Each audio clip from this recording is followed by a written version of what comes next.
Jai Shri Krishna, Shri Vallabhadhish ki Jai. Jai Jai Shri Radhe. 84 Vaishnava ki Varta. Varta number 2. The story of Shri Krishnadas Megan, a Kshatriya from Soron. Bhav Prakash. This Krishnadas Megan is a manifestation of Sri Swamiji's Sakhi Vishaka.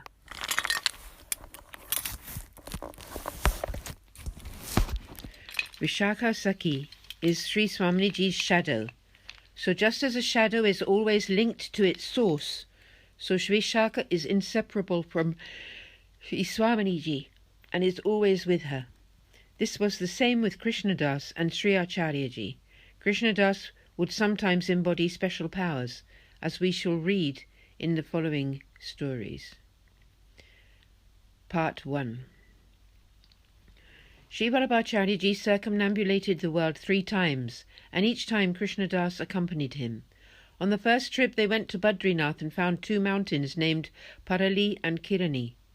A huge rock fell down from the peaks, but Krishnadas managed to stop it with his bare hands. Sri Acharyaji was pleased and impressed, and was willing to grant him the ultimate reward, but in order to test his disciple, asked him, "What reward would you choose?" Krishnadas asked for 3 boons. First, that the devotional principles of Sri Acharyaji's path of grace be perfectly established in his heart. Second, that his speech be always pure. And third, that Sri Acharyaji visit Krishnadas' previous guru and accept him into the path. Sri Acharyaji was favourable to the first 2, but not to the third. Bhav Prakash. Krishnadas still regarded his previous guru as his guru in his heart. This feeling was revealed by his request for the boon from Sri Acharyaji. This is why Sri Acharyaji withheld the granting of this divine blessing. He granted the first 2 and not the third. This is because the guru was not a divinely oriented soul and therefore would not be qualified to enter the path of grace. But Krishnadas still held the previous guru in his heart, which blocked his total experience of the grace-filled way. His speech was not purified, and he lost some of his previous power. Part 2.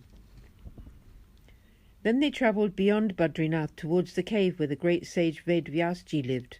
Unqualified human beings could not enter there, so Sri Acharyaji told Krishnadas to wait outside, whilst he proceeded to go in to meet Vedvyasji. The latter then showed great interest in Sri Acharyaji's commentary on the Srimad Bhagavatam, and requested Sri Acharyaji to discuss this commentary with him. There was one verse from the Yugal Gita that he wanted to discuss. The verse was Srimad Bhagavatam 10:35-2.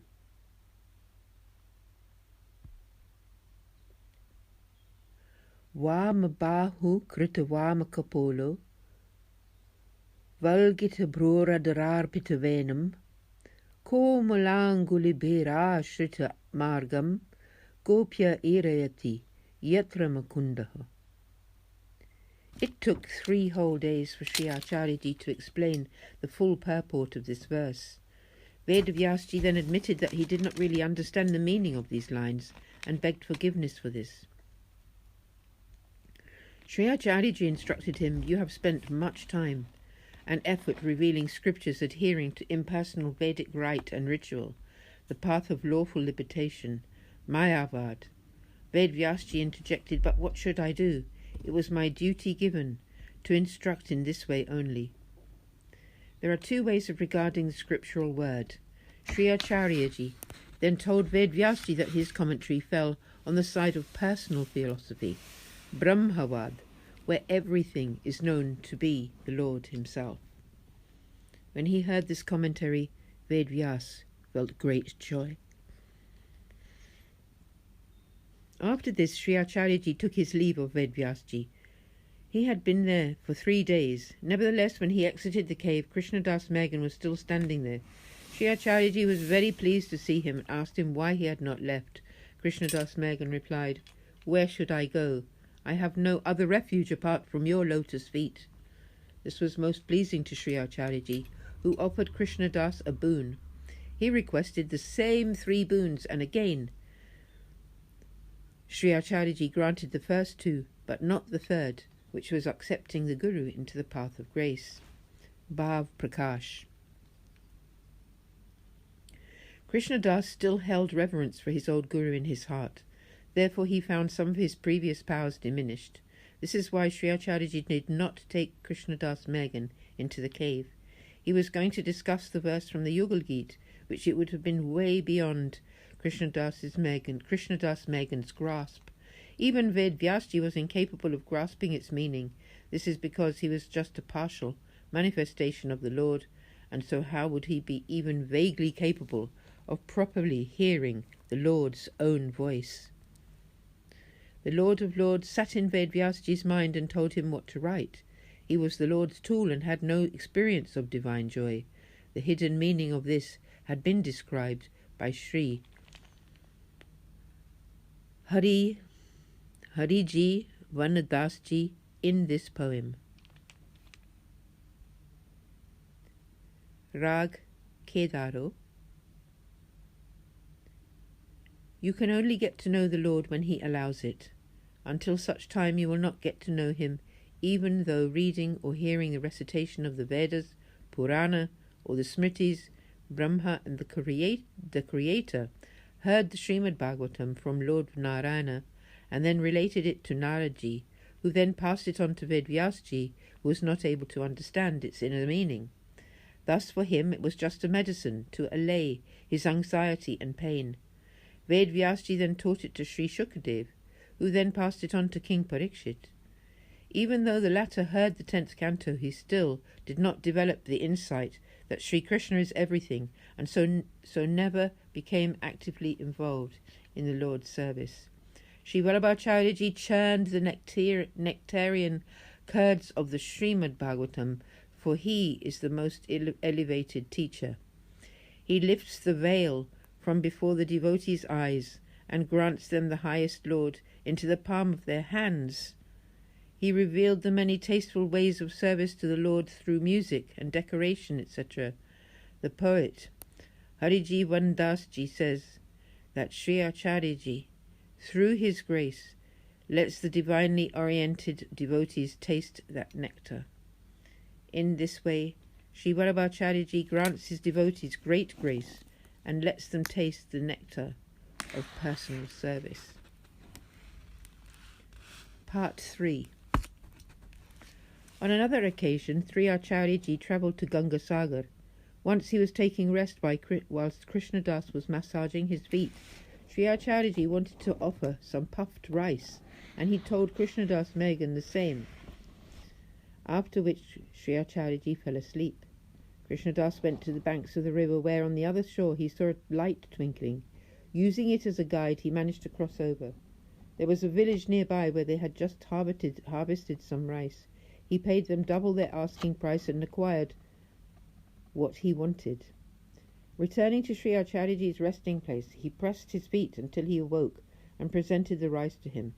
Sri Acharyaji asked him where he had got hold of it, and when Krishnadas told him, he again granted him a boon. Krishnadas asked for the very same 3 rewards. Sri Acharyaji stated that the embodied soul has no concept of what is appropriate to ask for. He said that, had he been asked, he would even have granted the direct sight of the Lord. Then Sri Acharyaji travelled on to Soron. Krishnadas asked his permission to bring his Guru to him. Sri Acharyaji told him he would only gain grief thereby. So Krishnadas went to see the Guru by himself. The Guru asked him, "Have you taken another Guru?" Krishnadas denied that he had, reassuring the Guru that he was his only teacher, but that by his blessings he had met the Lord himself. The Guru asked him how he knew that Sri Acharyaji was the Lord's own form. Krishnadas picked up coals from the fire that was burning nearby with both hands and declared that if Sri Acharyaji were truly the Lord himself, then his hands would not be burnt. He held the coals for nearly 2 hours. The Guru was astonished and fearful and told him to put them down, even forcing him to throw them down. Krishnadas was very aggrieved to see his Guru's lack of respect for Sri Acharyaji. This story has been recounted in detail in Sri Gokulnathji's commentary on the Sri Vallabhashtakam. It was on the banks of Bhav Prakash. It was on the banks of the Ganga Sagar, in the middle of the night, that Sri Acharyaji had the idea to offer some puffed rice. Actually, the Lord himself had no particular preference for this, but the whole incident was just to shower grace on Krishnadas Megan. This is always the case in such matters, and so he swam across and acquired the goods. This was all achieved by the Lord's grace, for it could not happen without his wish. Sri Acharyaji was very happy when Krishnadas woke him and gave him the rice. He offered Krishnadas a boon, but then again he asked for the same 3 things.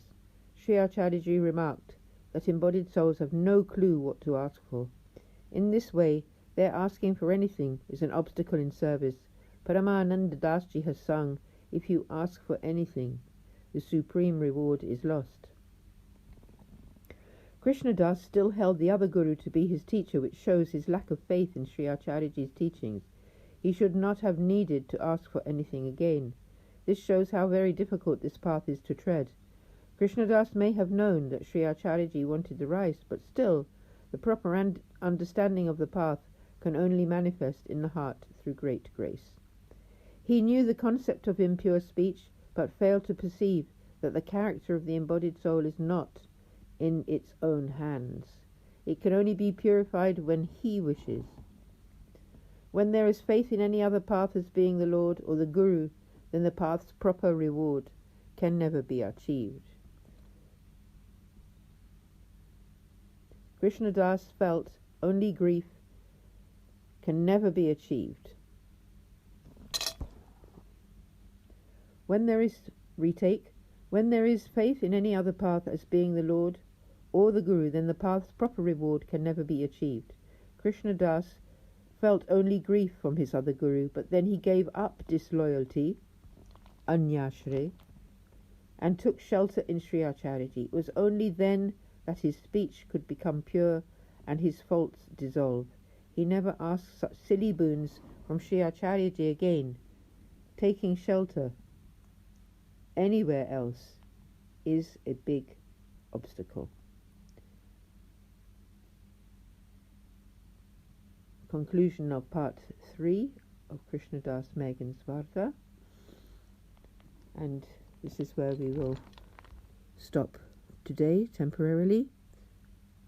Jai Jai Shri Radhe Shri Vallabha Disha Ki Jai. Jai Shri Krishna.